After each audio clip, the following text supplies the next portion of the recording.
man, oh man, oh man. When I say you guys have been waiting for a deck profile, this time I really freaking mean it. What's going on, you guys? Slim here to bring you guys, that's right, Dramatica, Invoked, Dogmatica, Invoked, whatever you want to call it, the deck of the format that everyone has been hyping with Rise now legal and now out. We have the deck, we have the cards, and it's time to show you guys why this deck is amazing. As always, if you guys are new here, consider subscribing, hit that notification bell. You guys will be notified whenever I upload. You'll also be notified when I stream over on Twitch. Link is in the description. And as always, if you see any cards here you want to purchase, consider using my TCG player link in the description below. A portion of what you spend goes back to the channel. It helps me out and I really do appreciate it. This deck is crazy. This deck is top tier. This deck is projected to be one of the best, if not the best decks of the format. It's going to be up to the player base to decide if it's this deck or if it's going to be Eldritch, Numeron, or whatever, some version of that. But I personally absolutely love this deck. I know you guys have been waiting for this deck profile. I know there's plenty of deck profiles out on YouTube, but you guys already know we're one of the OG Alistair fans here, so you know we gotta profile it, we gotta talk about it. This is the deck that I'm actually playing right now. If I were to enter an online event, this is the deck I'd play. If I were to go to a tournament tomorrow and for some reason the world resolved itself, this would be the deck I'd be playing. But this deck is insane. I'm going to explain some choices. I'm going to explain some alternatives for people who are on a budget or for people that want to make some changes to the deck, because there are some very key and important and unfortunately expensive cards in this deck. This deck is not a budget deck, unfortunately, but there are some different choices and different card decisions you can make if you want to either save money or if you want to make some changes to the deck. But I've babbled enough. I'm just super excited for this. Let's get into it, you guys. Dogmatica, Invoked. I've been waiting so long for this and I'm just super juiced. So we're going to start with the Dogmatica cards. Of course, Triple Ecclesia. This card's ridiculous. Like, this card is literally just insane. Like, it's a freaking quick effect. It literally just gets you whatever you need. This card is just amazing. You guys already know. I mean, the fact that these cards literally just say no to like extra deck monsters is crazy. I love that how this engine works. You guys already know months ago we were trying this deck out for the first time with Invoked and just how well it like syncs up and everything. And just know, this is the build before Dragoon of the Red. Just wait till we get Dragoon of the Red. Like, this deck is even more ridiculous. You guys remember that was the version we were playing. We were winning a ton of games because of Dragoon of the Red plus the Dogmatica card, so it's pretty crazy. But yeah, we went with, of course, triple copies of Ecclesia. Now, I think the difference between my list and some lists you see on YouTube will be my ratio choices. I will explain them as I have played this deck probably more than most people that just haven't played the deck or tested them out. But I am going with 2 copies of Fleur de Lis. I know a lot of lists are playing 1, and I can understand why. You kind of want to search it. You kind of don't want to draw it, but it's really not that bad a card to draw. As long as you get to an extra deck monster, which isn't that hard. If your opponent plays an extra deck monster, which usually happens, you can just summon this. Card is insane. Such an amazing hand trap. I understand why people do play 1, but I personally like 2. I think this card should definitely be at least a 2 of. I don't think 3 is correct. I've seen some lists that play 3, and I guess if you're playing pure Dogmatica, you could. But since you're playing the Invoke build, I think 2 is the perfect number, and I definitely would not play more than that. And I personally wouldn't play less than that.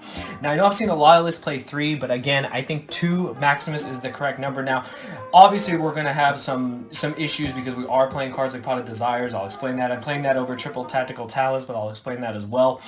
The thing with Maximus is that the reason why I went to 2 instead of 3 or instead of 1 I don't think is effective. Will people drop to 1? Maybe.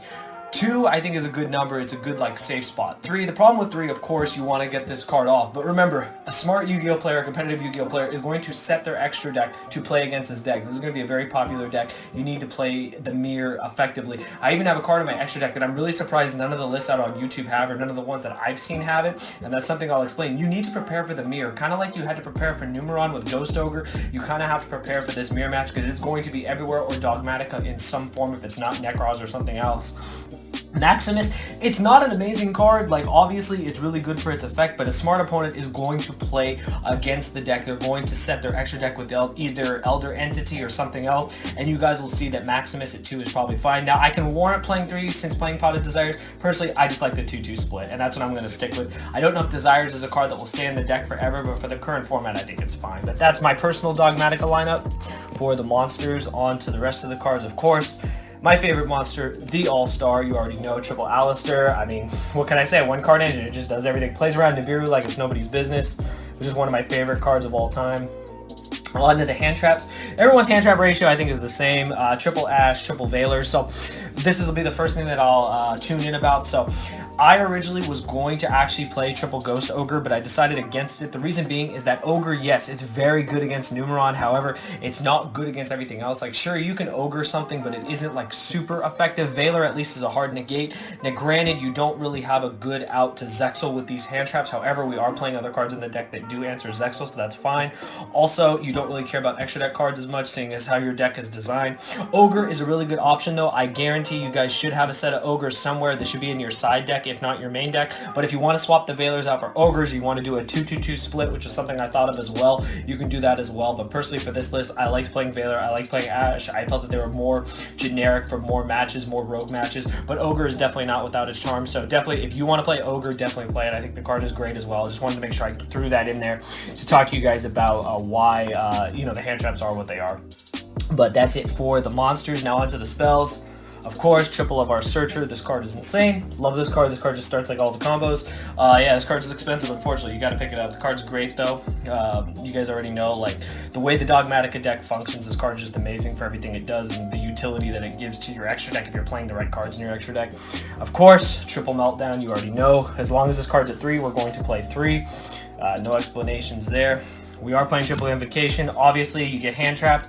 Being able to still draw the Invocation is great, so you want to have that. And more importantly, so we decided to go with Pot of Desires. So I saw a lot of lists that went back and forth. Do I play Desires or do I play triple Tactical Talents? So I myself thought, let's play Talents at first. Then I realized, okay, I'm relying on my opponent to play the game, which is something that, yes, you can do in Yu-Gi-Oh!, but you're better off playing your own game. Your opponent is not guaranteed to be able to negate something with a hand trap. They're not guaranteed to open with a hand trap or interrupt your play. While this card is amazing, I feel that this is a card that warrants a format where your opponent's always going to stop you, or matches that where it's always going to stop you. It could be a very good side deck card. You could main deck it as well, but Desires to me just seems more important. I want to get that plus.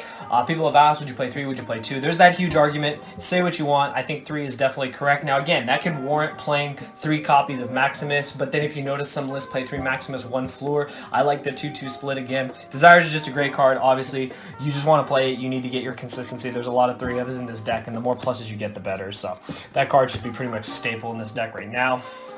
Another really, really important card. This card is just insane. This card is literally like... I think this is the best card in the set, to be honest. Forbidden Droplet is amazing. It's better than Dark Ruler no more. You don't lose your battle phase. You can still deal damage. Turns off everything. I mean, I really don't know what else to say. I think this is just one of the most insane cards to come out in a really long time. I highly suggest if you guys can get them, definitely pick this card up. This is going to be a staple you're going to need in the game. I hate to say it, but both of these cards are going to be cards you're going to need eventually sometime in this game. So make sure you pick them up. We're not a Market Watch channel. We know these cards are going up. We know the cards are expensive. Keep an eye on them and pick them up when the time is right for you. I highly suggest any competitive Yu-Gi-Oh player to pick these cards up. This is easily one of the best cards in the deck. Every deck that can play this card should be main decking this card this format. So that's that. And then of course we want everything to go off, so we play triple Call by the Grave. Obviously, like, we just have so many ways to stop everything. Call by the Grave plus droplets plus everything else. We just turn everything off and we just play our game. Now Dogmatika's boards don't look like much until they start rolling, and then you get a Winday and Maccabi, you have everything going on. You play around Nibiru, everything else you can just stop with Call by the Grave. Really good going first, really good going second. Being able to turn off hand traps, also being able to interrupt the opponent's graveyard is amazing. So I think it's a staple in this deck as well. You just need to be able to stop anything that gets in your way. Last spell, of course, Terraforming. We need 4 copies of Meltdown because it's better than 3. We want to see our Alistair as much as possible. Now on just to the traps. Of course, triple Impermanence, the only other hand trap. We play 9 hand traps in this deck. I think this is the best hand trap of the format. Best card, drawing it as your 6th card. You can still play. You can turn off problematic cards. Card just stops everything. I really like this card. I think every deck should be playing this again. Any deck that plays a hand trap should definitely play Imperm. And then, of course, I have the one Shadal Schism. Make your jokes now. But yeah, Shadal Rook, Shadal Schism, whatever you want to call it, Shadal Schism, whatever it is. This card is just amazing. Being able to make Windar on opponent's turn is nuts. And people are saying, oh, what happens if you banish it off Desires? I don't care. If I'm drawing cards off Desires, I really don't care. I'm not going to up this card. It's not needed. If you send with Appa Cologne early, you can search this card, then you can Desire. So you have that option. So I think the card is perfectly fine at 1. And then the last card is just 1 copy of Dogmatika Punishment. Originally, I was playing 2. I wanted the deck at 40, and this is a clean 40. I wanted to make that really important. The deck needs to be at 40. I want maximum consistency, so 40 was the perfect number for this, obviously. Punishment is searchable, so it is a very good card if you need it. It doesn't always come up, but it's good to have. I think it's a very good utility card to support in this deck. So that is it for the main deck. It's a very simple, very standard 40 card list, but I think it's highly effective in what it can bring to the table in this format. or extra deck real quick for you guys. For the Invoked engine, I have double Makaba. I feel the second Makaba is important. They're just good to have. Like, you can make one off the other, so I like having access to double Makaba. There's also another reason to play 2 copies, which I'll explain to when we get to the extra deck. 1 Purgatrio and 1 Godius for the Invoked engine. I don't think there's any other ones you need to play. None of the other Invokes really come up, but these are all just really good. This can just OTK the opponent. This can OTK the opponent. All these cards are really good, so I felt that they were warranted in the deck for sure for the Invoked engine. This is the weirdest extra deck you'll ever see, you guys, because you really don't make that many extra deck cards. You make them like through your Invoke stuff, and a lot of the stuff is just graveyard food, so it's pretty crazy. What a time to be alive in Yu-Gi-Oh, right? For our Shaddoll package, of course, it's the same 3 you would always play. Apple Cologne, Construct, Winda, you already know. Apple Cologne sends Rook, Construct gets back Rook, Rook makes your Winda. Pretty simple, so we got those, that's pretty standard. Now for our graveyard, I guess like utility cards. So I decided to play 2 copies of Titanclad. Now, a lot of people are playing 1. I understand you can recycle it with Omega. I decided to play 2 though. It does come up sometimes. If I do end up swapping a card out for like another card, eventually this might be one of the cards that I cut. Maybe to make room for Dragoon, I might cut this to 1, so just wait till the time comes. But for the time being, I like 2. 2 I think is perfectly fine. I don't think 3 is ever necessary. 2 I think again is like the perfect number. This is kind of like an odd deck where 2 ofs are actually really important, so I felt 2 Titanclad is fine. But again, if you want to play another card, like maybe that Skull Knight thing or whatever, or the Pegasus cards. See, I don't like those cards. The reason why I'm not playing them is I feel like you have to wait for those cards instead of just immediately activating them like Elder Entity, and I think that it's better to just have cards that automatically activate or activate at the end of the turn like Titanclad does, so I chose not to play those. And then I have the 2 copies of Elder Entity and NTSS, whatever you want to call it. Obviously this card's insane. Just interrupt your opponent on their turn if they're playing the deck as well, and just being able to pop cards is great. The 2 links, I've got, of course, the Almirage and the Secure Gardener. That makes your Makaba. Don't need to explain that. That's how you play around Nibiru like it's nobody's business. Then, of course, I have the Omega. This card's really good. I don't know why this card isn't in everybody's list. Like, this card literally recycles your extra deck cards. Like, you need to play this card. So this card's super important. It may be at 1, but it's super important. And again, if we ever play Gamma or we side Gamma, you can even make it. So there's that option. And this is the card I don't see in anyone's extra deck. Why are you guys not playing this? You know what this card does, right? Like, literally, this card is insane. Like, I know people talk about it, but you should actually play it. Shout out to my boy Pete, as always, for everything in this profile. But Nova is insane. He told me about this. So you're playing the mirror match, right? They do their Maximus play, and then you send cards from your extra deck. You send Nova, and guess what? Nova's effect activates. Guess what you get to summon? A Makaba. Guess what you get to do? Interrupt your opponent's combo, as well as send an Elder Entity. So you mean to tell me, if I'm playing the mirror match, and I send these 2 cards to the graveyard, I literally can interrupt my opponent's plays. Like, that is absolutely insane. I can pop one of their cards to interrupt their combo, and I can also summon a Makaba, which could potentially negate another one of their cards. I think that's amazing, and I think this card should definitely be a staple in the extra deck, and I'm not 100% sure why every list is not including this, but I'm sure as soon as people realize how popular the mirror match will be, they'll definitely play it more. But that is everything for the list, you guys. I really hope you guys did enjoy this deck profile. I've been waiting so long to bring this to you guys. Dogmatika Invoked, you guys. One of the coolest decks, one of the craziest new archetypes. Changes everything about the game if you think about it. It like punishes your opponent for playing extra deck monsters, and it capitalizes on the Invoked engine. It doesn't get better than that. You guys already know how much I love the Invoked engine, and I will keep playing it as long as possible. Let me know your thoughts on the list. I know it's very standard, but I like to know your guys' thoughts. We'll definitely be keeping up with this deck because this is my main deck currently right now. We'll definitely be doing more changes and improvements with the deck as we go forward in the format. But let me know your thoughts in the comments below. Give it a thumbs up if you enjoy. I'll see you guys next time. Thank you for watching.